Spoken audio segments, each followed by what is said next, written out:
എല്ലാരും പോയാല് എല്ലാം വെള്ളത്തിൽ പോകും. ഇങ്ങോട്ട് കേറിയ കാട് എങ്ങോട്ട് പോകണം. പിന്നെ ഞങ്ങള് ലാസ്റ്റ് ദൈവത്തിനെ വിളിച്ച് ഇറങ്ങി.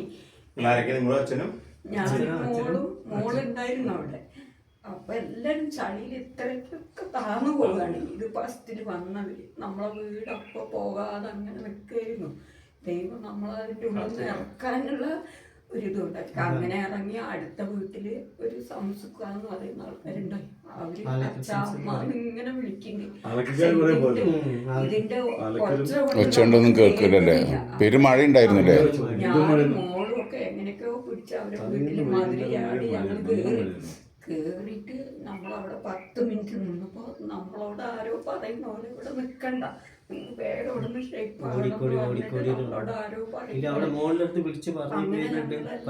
നേരെ നിങ്ങളവിടെ നിന്നിരുന്നെങ്കിൽ രണ്ടാമത്തതിന് പോകും. പക്ഷെ രണ്ടാമത്തേന് ഞങ്ങള് മുകളിലൊരു കാപ്പിക്കാട്ടിലൊരു വീടുണ്ട്.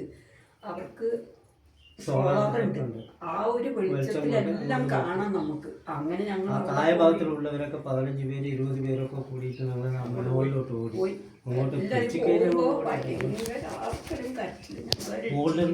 രാത്രി എനിക്ക് ഫോൺ ചെയ്യുമ്പോൾ അവിടുന്ന് ആദ്യം കരച്ചില കേട്ടോ. എനിക്ക് ഫോൺ രാത്രി 2 കിട്ടി. ശരിക്കും വീട്ടുകാരിലെ എൻ്റെ അവിടെ നമ്മുടെ SOSന്റെ ആൾക്കാരുണ്ട് അവിടെ. അപ്പം ഒരു ഫോൺ ചെയ്യുമ്പോൾ അവിടുന്ന് കരച്ചിലാണ് കേൾക്കുന്നത്. ഞാൻ പറഞ്ഞു നമ്മൾ വരാൻ തയ്യാറാണെന്ന് പറഞ്ഞു. ഇപ്പോൾ ആരും ഇങ്ങോട്ട് വരാൻ ഇവിടേക്ക് ആരും വരരുത്, കാരണം ഇവിടെ പരിചയമില്ലാത്ത ആൾക്കാർ വന്നാൽ പരിചയമുള്ള ഞങ്ങൾക്ക് തന്നെ ഒന്നും ചെയ്യാൻ കഴിയുന്നില്ല. അവിടെ ആരും ഇങ്ങോട്ട് വരരുത്, ഞാൻ വിളിച്ചിട്ട് വരാവുന്ന അപ്പം നമുക്ക് ചെയ്യാൻ ഞങ്ങൾ ചെയ്തുകൊണ്ടിരിക്കുന്നുണ്ട് എന്ന് പറഞ്ഞ് വെറുതെ നിർബന്ധപൂർവ്വം പറഞ്ഞിട്ടാണ് പോകാൻ പറ്റില്ലായിരുന്നത്.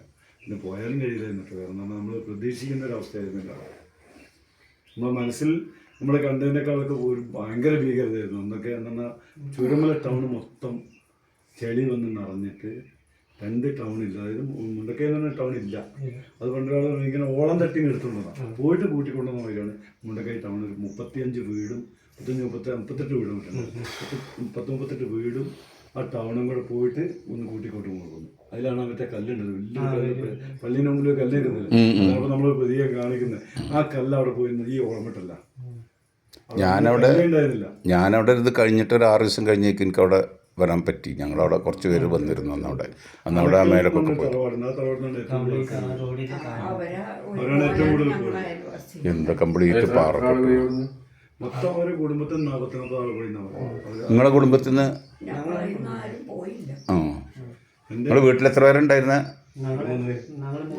3 പേരുണ്ടായിരുന്നു. അപ്പൊ 3 പേര് മോള് വലിച്ചു കയറ്റിയതുകൊണ്ട് നിങ്ങൾ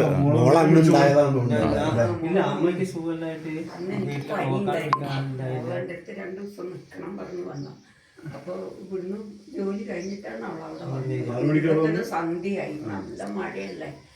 അപ്പൊ വന്നൊന്നുമില്ല. അപ്പൊ ഞാൻ പറഞ്ഞു വേഗം മോള് കഴിക്ക്. എന്നിട്ട് ഈ മെഴുകുതിരി വെട്ടത്തിൽ ഞങ്ങൾ വേഗം കഴിച്ച് എല്ലാരും നേരത്തെ കിടന്ന് പുറത്തിറങ്ങാൻ പറ്റും. ഇവിടെ ഇതിന് മുമ്പൊന്നും അവിടെ ആ ഭാഗത്തൊന്നും ഉണ്ടായിട്ടില്ലല്ലേ? അടുത്ത മാസം നമ്പർ കിട്ടിയോ? ഓ നമ്പറൊക്കെ പട്ടയം എല്ലാം കിട്ടി.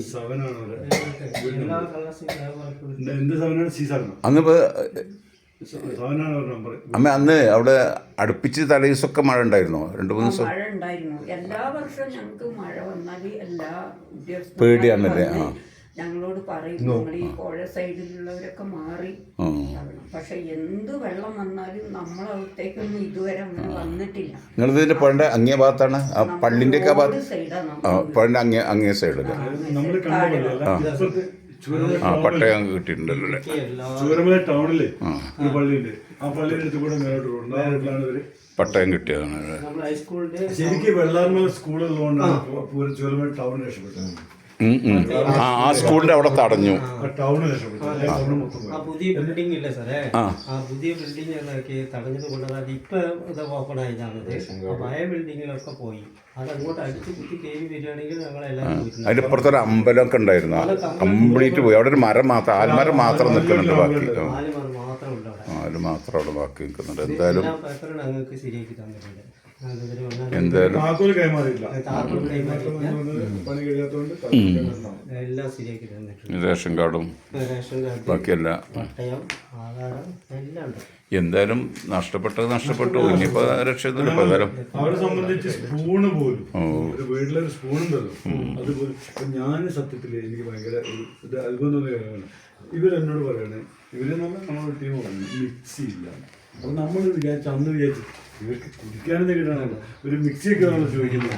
പിന്നീടാണ് അതിന്റെ ഗൗരവം മനസ്സിലായി. കാരണം ഞാൻ ചോദിച്ചു ഇപ്പൊ ഒരു മിക്സിന്റെ ആവശ്യം കറിവേക്കുണ്ടോ, ഒരു അമ്മിയുണ്ടോ ഇപ്പൊ എവിടെയെങ്കിലും? ഒന്നുമില്ല, ശൂന്യം. അതെ.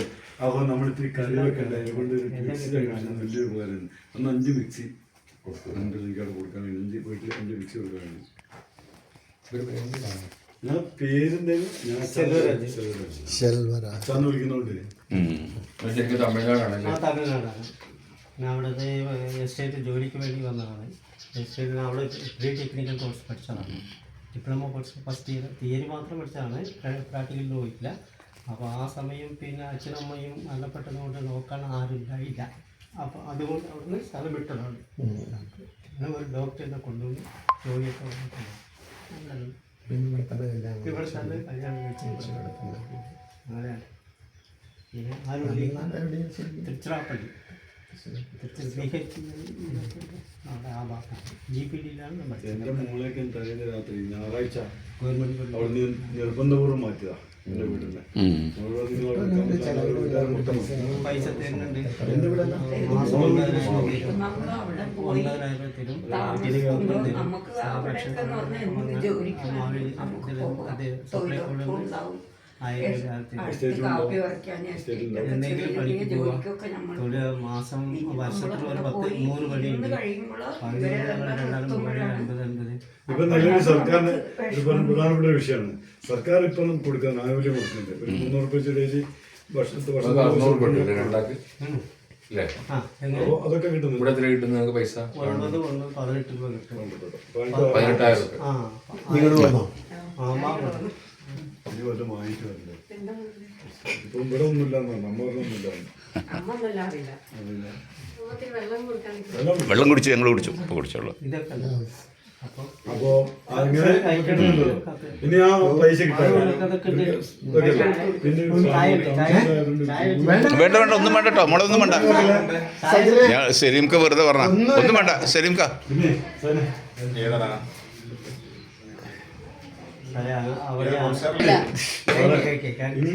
ഇങ്ങനെ വരുന്ന ഞാൻ പറഞ്ഞില്ല, ഞാൻ സസ്പെൻസ് ഉണ്ടാന്ന് പറയുന്നു. അങ്ങനെ വരുന്ന ഞാൻ പറഞ്ഞില്ല, ഞാൻ പറഞ്ഞ ആൾക്കാരും കൊണ്ട് വരാൻ സാധ്യതയുണ്ടായിരുന്നു. പുള്ളി വാങ്ങി വെച്ചാണ്. ഒന്നും മിണ്ടാതിരുന്ന ഇവരെ കണ്ടപ്പോൾ ഇവരൊക്കെ ഞെട്ടിപ്പോയി നമ്മൾ ശിവേട്ടനെ കണ്ടപ്പോഴേ. കാരണം ശിവേട്ടനെ ഒരിക്കലും പ്രതീക്ഷിക്കാത്ത ആളവിടെ കണ്ടപ്പോഴേ. ഞാൻ പറഞ്ഞില്ല അവരോടൊന്നും ഇങ്ങനെ വരും. നല്ല മധുരം കുഴപ്പമില്ല. ഇവിടെ ഒരു സ്റ്റാഫ് ഉണ്ടായിരുന്നു.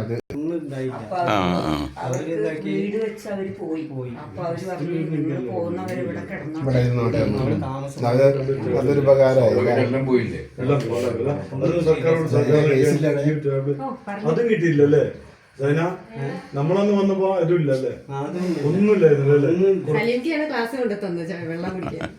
സലീംക്കാണ്ട് വെള്ളം കുടിച്ചല്ലേ. സലീംക്കാക്ക് കുപ്പി ക്ലാസ്സിൽ ചായ വേണം. സലീംക്കാക്ക് സങ്കടമായി പോയി. ക്ലാസ്സിൽ വെള്ളം കുടിച്ച് ഇക്കാണ് കൊണ്ടുവന്ന് ഞങ്ങൾക്കൊക്കെ അവിടെ തന്നത്. ഞങ്ങൾ പിന്നെ ഇവർക്ക് സുഖമില്ലായിട്ട് ഞങ്ങള് കൗൺസിലിംഗ് പാടുവിട്ടു കുറച്ച്. എന്നാലും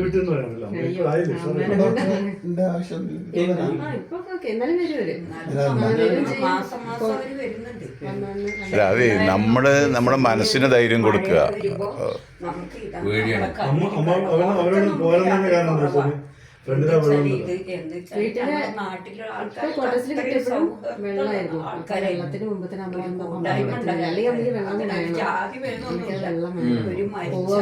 അങ്ങനെ അവിടെ ആണെങ്കിലൊക്കെ ഞങ്ങൾ ഒന്നിച്ച് കൂടി ഞങ്ങൾ അങ്ങനെ കഴിയുന്നവരാ. ഒരാളും പട്ടിണി കിടക്കൂല. നല്ല ആൾക്കാരായിരുന്നു. ടൗൺഷിപ്പ് വരാൻ തന്നെ പ്രധാന കാരണം വെച്ചാൽ അവർക്ക് ആർക്കും വേറെ വേറെ വേണ്ട, ഒന്നിച്ച് മതി എന്നുള്ളത് അവരാവശ്യപ്പെട്ടു. അതുകൊണ്ടാണ് സർക്കാർ ടൗൺഷിപ്പായി കൊടുത്തത്. ഇപ്പം ഞങ്ങൾ കഴിഞ്ഞ പ്രാവശ്യം അവിടെ സ്കൂളിൽ ചെന്നപ്പോഴേ അവിടുന്ന് പറയണ്ടായി അന്ന് ആ സമയത്ത് കുറേ കുട്ടികൾ പല സ്കൂളുകളിലായിരുന്നു ഇത്രേ. പിന്നെ ഈ കുട്ടികളൊക്കെ ആവശ്യപ്പെട്ടിട്ട് എല്ലാവരും കൂടി ഈ ഒരു സ്കൂളിലേക്ക് പിന്നെ വന്നതാണ്. ഈ കുട്ടികൾ പല സ്കൂളിൽ പോയിട്ടും പിന്നെ അവർ ആവശ്യപ്പെട്ടു ഇത്രേ ഞങ്ങൾക്ക് ഒരിടത്ത് വേണമെന്ന് പറഞ്ഞിട്ട് പിന്നെ അങ്ങനെ ആ സ്കൂളിൽ വന്നത്. കഴിഞ്ഞ പ്രാവശ്യം നമ്മളോട് മറ്റേ അബ്ദുൽ മുനീർ സാറ് പറഞ്ഞില്ലേ. അതാണ് ഞങ്ങളിപ്പോൾ ആവശ്യപ്പെട്ടത്. വീട് സ്ഥലം എല്ലാം നഷ്ടപ്പെട്ടത് അല്ല എന്താ പറയുക ഒരേ രീതിയിൽ ദുരന്തം അനുഭവിച്ചവർ. എല്ലാവരും ഒരുമിച്ച് തന്നെയല്ലേ ഇപ്പൊ? 178 വീട് ഞങ്ങൾ പിന്നെ തൊട്ട വീട് നൗസൽ. അത്ര ആളുകൾ അവിടെ ഉണ്ടായിരുന്നു. 172 വീട് തന്നെ ഉണ്ടായിരുന്നുള്ളൂ. ആ സാറേ 172 വീട് തന്നെ ഉണ്ടായിരുന്നുള്ളൂ. ആ ഇവിടെ വേറെ വീട് അതൊന്നല്ല അല്ല നമ്മളവിടെ ഇഷ്ടംപോലെ വീട് അപ്പൊ ഇവിടെ ഇവര് എത്ര വീടുണ്ട് മൊത്തം? എത്ര വീട് നിങ്ങളെ ഭാഗത്ത് നമ്മളെ ഭാഗത്ത് വീട് ആ ഭാഗത്ത് തന്നെ പോയിട്ടുണ്ട്. ആ പോയ വീടുകളിൽ 100 വീട് 310 വീടാണ് ഇപ്പൊ ഉണ്ടാക്കുന്നത്. 410 വീട് 410 വീട് ഇപ്പം ഉണ്ടാക്കുന്നുണ്ട്. പിന്നെ അത് അറിയാത്ത കുറേ ആൾക്കാർ പോയിട്ടില്ലേ, കുറേ മറ്റേ ഹിന്ദിക്കാർ ബംഗാളികളും ഹിന്ദിക്കാരും ഒക്കെ ഉണ്ടായിരുന്നേ. പിന്നെ അവരെ അതിൻ്റെ ഒന്നും ഒരു കണക്കുമില്ല. ഇവര് പറ്റി ഇവര് നിൽക്കുന്ന ഒരു ഏരിയയിൽ 116 മറ്റേ വീടുണ്ടായിരുന്നു ഒരു ഏരിയയിൽ. അതിലൊറ്റ വീട് പോലും ബാക്കിയില്ല. അല്ല അതേ സലീം ഖാൻ എന്താ അറിയോ, അവിടെ താമസിക്കുന്നവരൊക്കെ അങ്ങോട്ടും ഇങ്ങോട്ടും അറിയും. അവിടെ ഈ വന്ന് പോകുന്ന ഈ ഹിന്ദിക്കാരുണ്ട്, നോർത്ത് ഇന്ത്യൻസ്, അവരെ പറ്റി രേഖ ഇല്ലാത്തവരും ഒക്കെ ഉണ്ടാവും. പാടിയിൽ കുറെ ആൾക്കാർ പോലീസുകാര് കുറെ ആൾക്കാർ അവരെ പറ്റി ഇതൊക്കെ കിട്ടിയെന്നാണ് എല്ലാവരും. എണ്ണൊന്നും ആർക്കും അറിയില്ലല്ലോ, അവരെ വീട്ടുകാർക്ക് പോലും അറിയണ്ടാവില്ല. അങ്ങനെ എത്ര പേര്. അപ്പൊ അമ്മ അതൊക്കെ ഒന്ന് ആലോചിച്ചാൽ മതി. എന്താണെന്നറിയോ, നമ്മൾ ദുരന്തം വന്നാലും ദൈവം എങ്ങനെയെങ്കിലും രക്ഷപ്പെടുത്തിയില്ലേ. അപ്പൊ ആ ഒരു ഇത് മനോധൈര്യം കൊടുക്കുക. നമുക്കൊക്കെ ഇത് നിങ്ങളെ ഞങ്ങൾക്ക് ഇതൊരു അറിവാണ്, നിങ്ങളെ സംബന്ധിച്ചൊരു യാഥാർത്ഥ്യം. പിന്നെ ഇതിലിപ്പോൾ എന്താണെന്നറിയോ, നമ്മളൊക്കെ വിശ്വസിക്കേണ്ടത്, ഞങ്ങൾ പറയും മറ്റേ നന്മയും തിന്മയും ദൈവം തരുന്ന. നന്മയെയും നമ്മൾ സ്വീകരിക്കണം, നമുക്ക് വരുന്ന ദോഷത്തെയും നമ്മൾ സ്വീകരിക്കണം. രണ്ടും നമ്മൾ ഒരേപോലെ കൈനീട്ടി വാങ്ങണം എന്നാണ് നമ്മൾ പറയേണ്ടത്. അപ്പോൾ ആ ഒരു ധൈര്യം മനസ്സിന് കൊടുത്താലേ. പ്രതിസന്ധിക്ക് ശേഷം ഒരു എളുപ്പമുണ്ട്. ചിലപ്പോൾ ഇനിയിപ്പോൾ നല്ലൊരു പ്രീമിയം ലെവൽ. എന്തായാലും ഇങ്ങനെ നമ്മൾ ഒന്നിച്ച് സംസാരിക്കാൻ തന്നെ ഒരു അവസരം കിട്ടിയത് ദൈവത്തിന്റെ ഭാഗ്യല്ലേ. അതാ പറയണ. അപ്പൊ അന്നത്തെ മാനസിക നില തെറ്റിപ്പോവും. ഞാൻ വിളിച്ചു